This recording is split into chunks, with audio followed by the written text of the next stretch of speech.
Dear loving students, today I am going to explain chapter 5 towards freedom.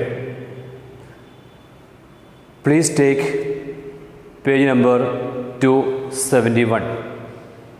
Page number 271. In this chapter, I will explain the lesson and you may please try to listen and understand. How Indian people lived before the British and other European countries came to India. India has always been famous for spices, textiles, jewelry and pearls. The Arabs were among the first to come to India for trade. They came to India because India had enough and more spices, textile items, jewelry and pearls. So many European people came to India as traders. The Portuguese, the Dutch, the French and the British. They are the people who came to India as traders. The British emerged as the most powerful among them.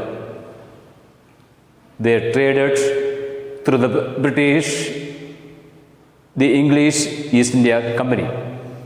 The company bought goods cheaply from India and sold them abroad at high prices. This resulted in huge profits for the company. That means India didn't have the latest technology, latest machines by which India could make enough and more clothes and other items when we compare with British.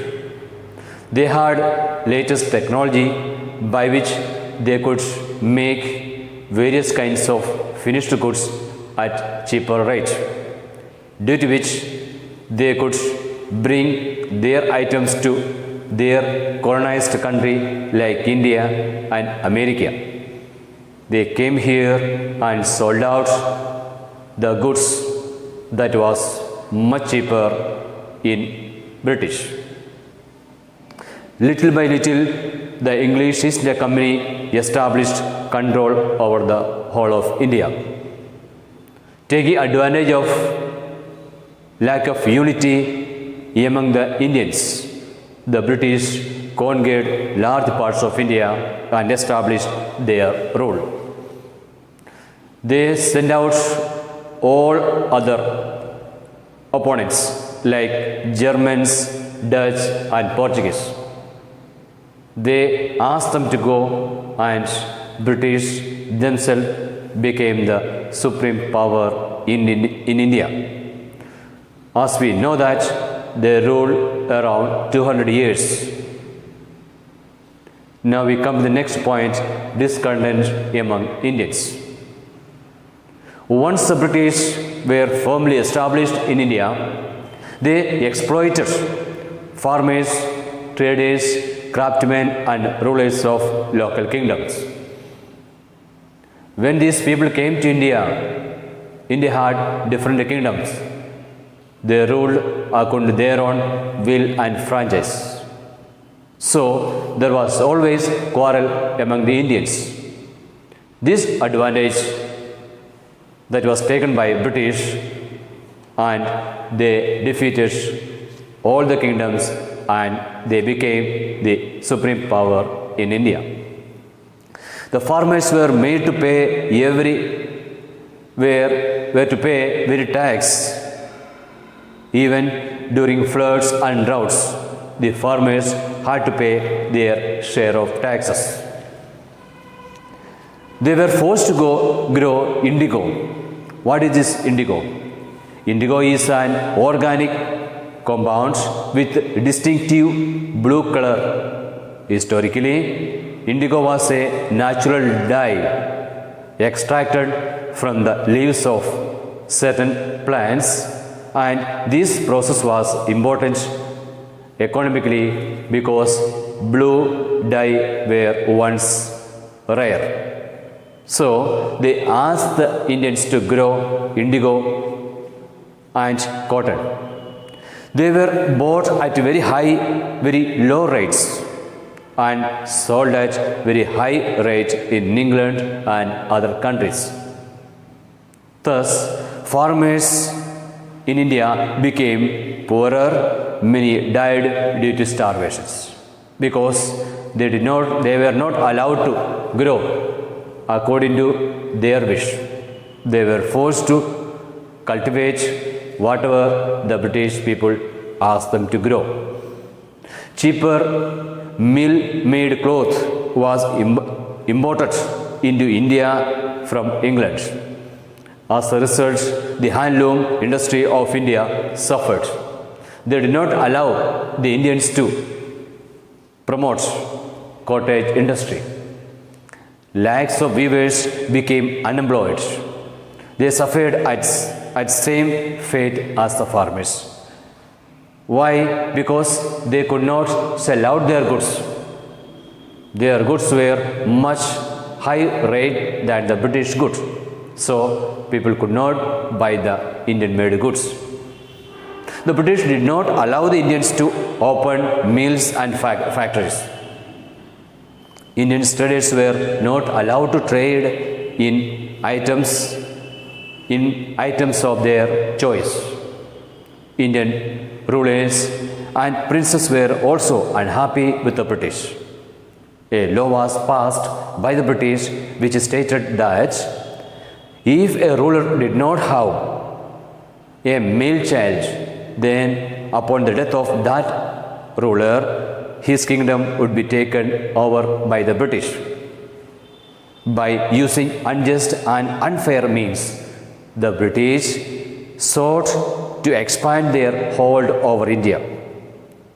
The dissatisfaction and anger of most Indians led to them to revolt, because almost every kingdom that were under British rule, they made different laws by which they took all the kingdoms under their control.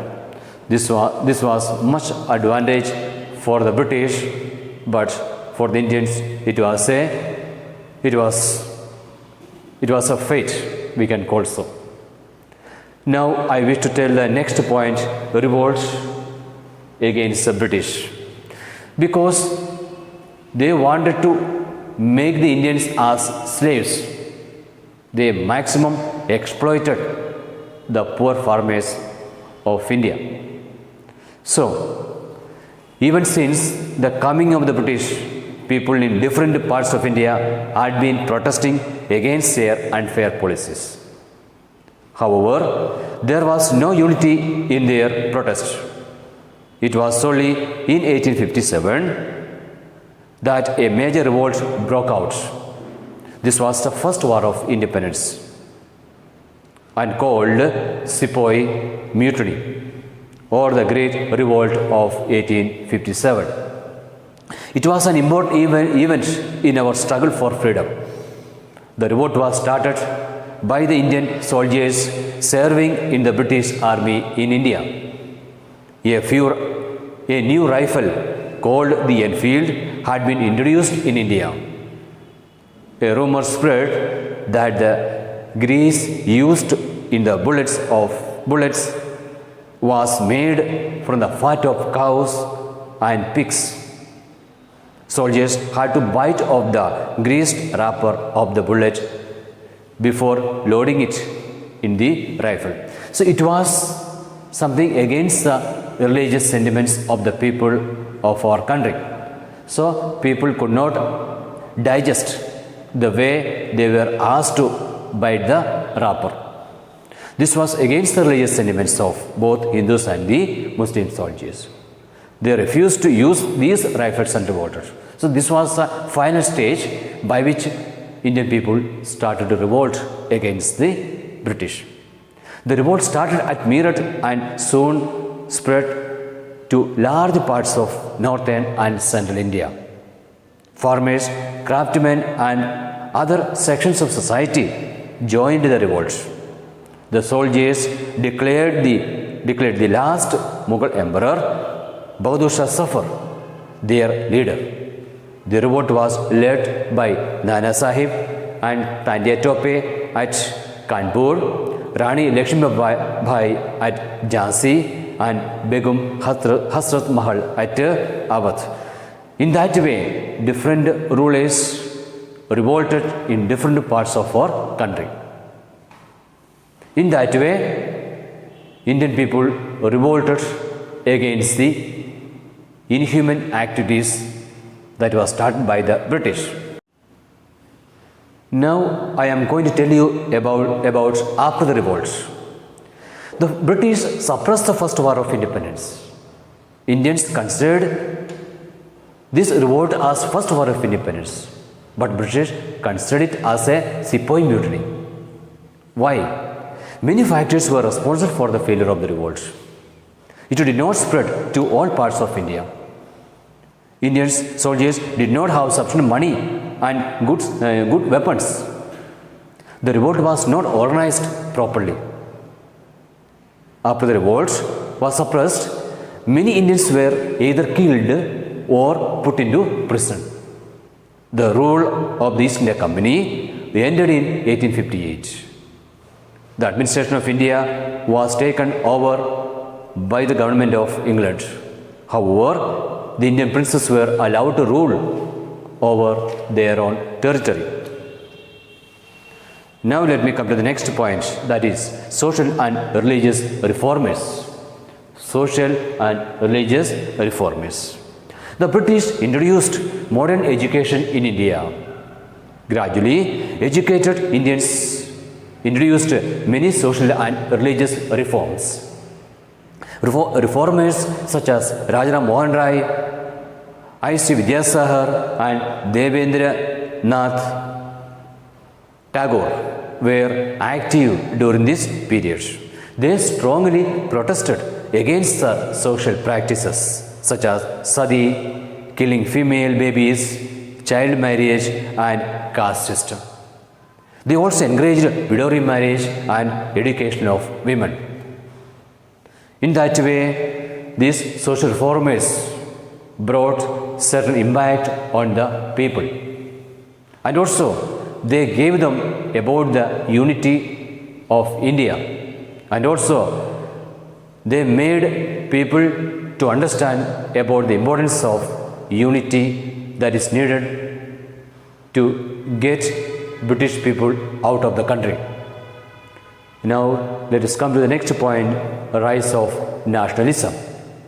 Educated Indians realized that British wanted to keep India poorer and backward. This realization united the Indians. Slowly, the feeling of unity or nationalism grew stronger. The growing feeling of nationalism resulted in the formation of the Indian National Congress in 1885. The Indian National Congress was formed by Englishman named Allan Octavian Hume.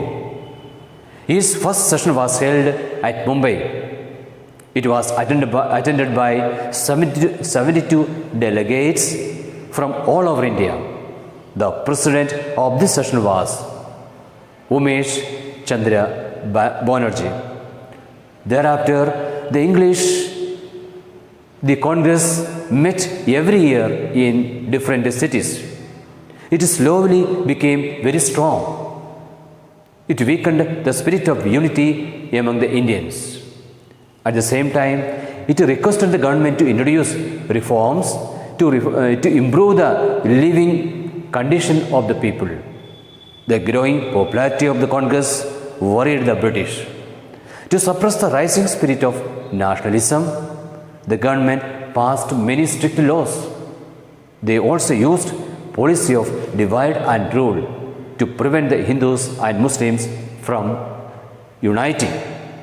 They started education in India so that they could get some Indians to serve in their companies. That was their ultimate motto. But the education that they brought in India, that gave lot of advantages to the people of India. In that way, it has helped people to understand the policies that the British implemented in India, that was something disadvantage for the people of our country. That is what people understood by the education that was started by British.